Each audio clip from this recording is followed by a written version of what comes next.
prophet Isaiah. Thus says the Lord God, cry out full-throated and unsparingly. Lift your voice like a trumpet blast. Tell my people their wickedness and the house of Jacob their sins. They seek me day after day and desire to know my ways, like a nation that has done what is just and not abandoned the law of their God. They ask me to declare what is due them, pleased to gain access to God. Why do we fast and you do not see it? Afflict ourselves and you take no note of it? Lo, on your fast day, you carry out your own pursuits and drive all your laborers. Yes, your fast ends in quarreling and fighting, striking with wicked claw. Would that today you might fast so as to make your voice heard on high. Is this the manner of fasting I wish, of keeping a day of penance, that a man bow his head like a reed and lie in sackcloth and ashes? Do you call this a fast, a day acceptable to the Lord? This rather is the fasting that I wish, releasing those bound unjustly, untying the thongs of the yoke, setting free the oppressed, breaking every yoke, sharing your bread with the hungry, sheltering the oppressed and the homeless, clothing the naked when you see them, and not turning your back on your own. Then your light shall break forth like the dawn, and your wound shall quickly be healed. Your vindication shall go before you, and the glory of the Lord shall be your rear guard. Then you shall call, and the Lord will answer.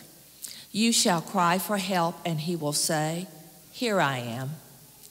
The word of the Lord. Thanks be to God. Responsorial Psalm. A heart contrite and humbled, O God, you will not spurn. A heart contrite and humbled, O God, you will not spurn. Have mercy on me, O God, in your goodness.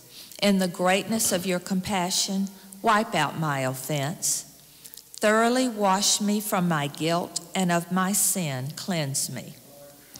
A heart contrite and humbled, O Lord, you will not spurn. For I acknowledge my offense, and my sin is always before me. Against you only have I sinned and done what is evil in your sight. A heart contrite and humbled, O God, you will not spurn. For you are not pleased with sacrifices. Should I offer a burnt offering, you would not accept it. My sacrifice, O God, is a contrite spirit, a heart contrite and humbled. O God, you will not spurn. A heart contrite and humbled, O God, you will not spurn. Yeah. The Lord be with you. A reading from the Holy Gospel according to St. Matthew.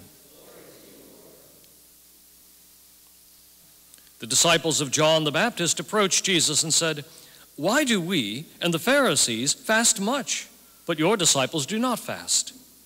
Jesus answered them, can the wedding guests mourn as long as the bridegroom is with them? The days will come when the bridegroom is taken away from them, and then they will fast. The Gospel of the Lord.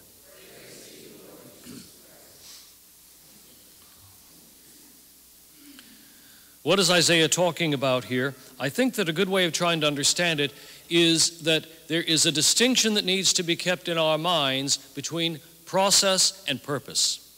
And the people that are standing condemned actually in this passage from Isaiah are those that are focused on simply the process, getting technical details right, rather than understanding the reason why you're doing something.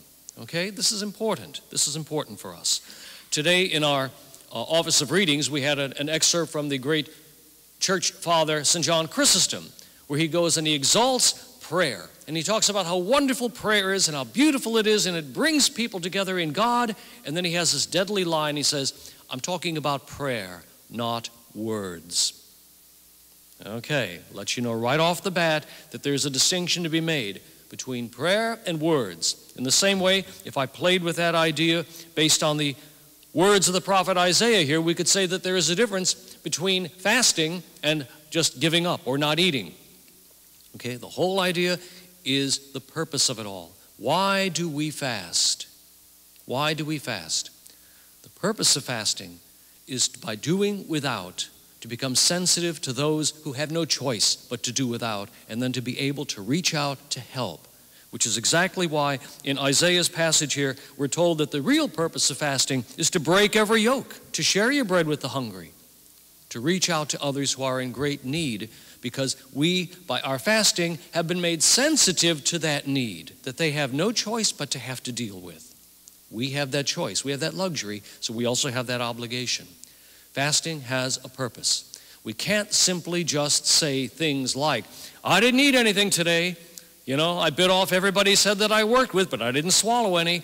And I'm good. I went to bed at 8 o'clock, but I'm good. I fasted. I didn't eat. Misses the whole point. Misses the whole point.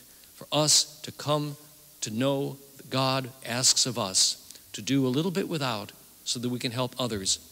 There's our purpose of fasting. There's what Isaiah is asking for. That is what we're asked for today. Let us stand and pray.